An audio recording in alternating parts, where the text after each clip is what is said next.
Corey the Pawn Guy, episode 3. We've upped our sound quality. We've upped our lighting. It's a little bit dramatic. I kind of like it. That'll be the last time I do that. But we're going to be discussing something today that has been around for centuries. It's used all across the globe, still to this day, since BBJ, before baby Jesus. We're going to discuss it right after this.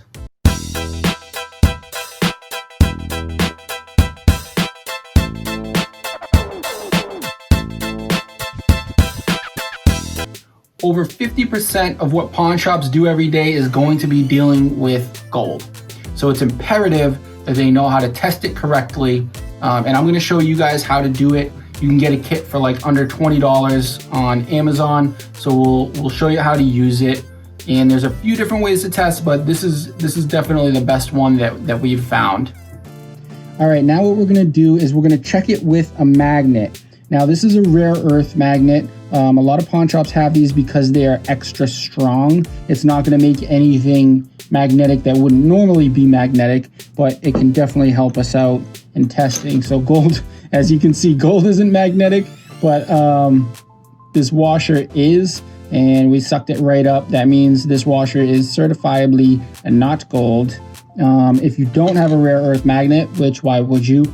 You can also just use a regular magnet that you get off your refrigerator.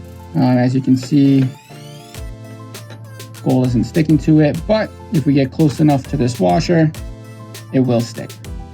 So the most popular way to test gold is going to be with acid. Now what we do is we rub the gold onto this block here. Usually the block will be made of like slate, just a dark stone. It doesn't do anything to the gold as long as you don't like super duper get in there with it. I know for a fact that this one is 10 karat. I know that this one is 14 karat yellow gold. I know that this one is 14 karat white gold, but this one is not gold.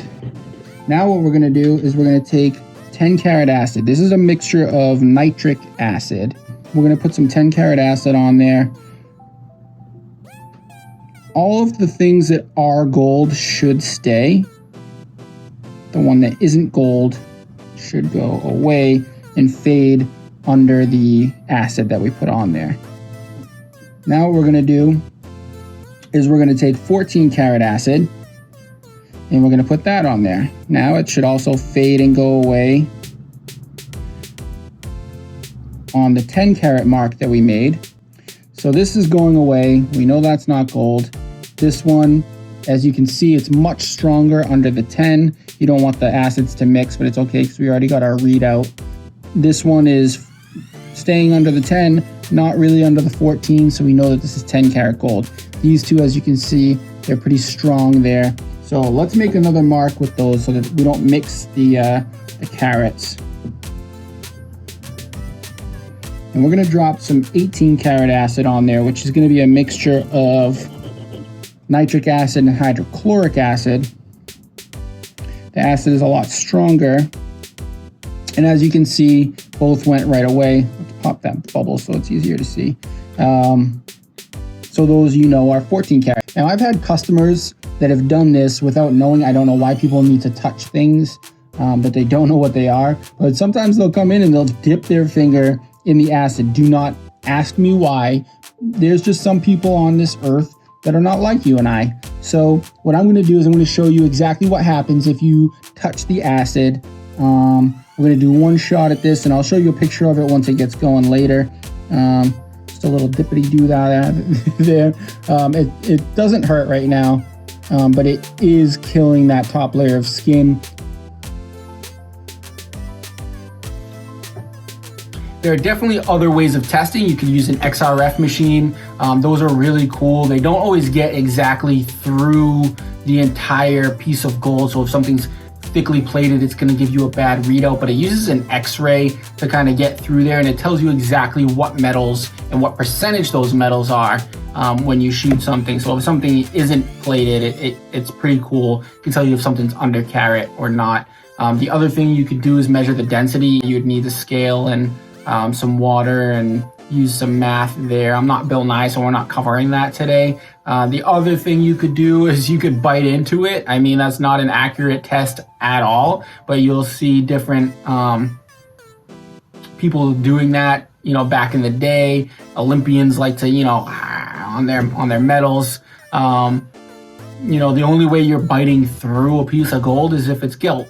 Shout out to my Hebrews there. Y'all know what I'm talking about. But yeah, that's the best way to do it, in my opinion, is the acid test. So thank you guys so much. Hopefully this was a little bit better quality for you as far as a video, you know, with the lighting and the sound and the speed and you know, we're getting better at this. So please stick with me. Click the bell, subscribe. If you subscribe, that's gonna let you get instant access and notified when we put out new content. New content will be coming. We're gonna try and take this thing to the moon. Maybe we'll see Buzz Aldrin and Neil Armstrong, but probably not, because I think maybe one of them is dead and one of them's really too old to travel to the moon. Maybe we'll take it to Mars and we can see Elon Musk. I'm gonna stop talking, but thank you.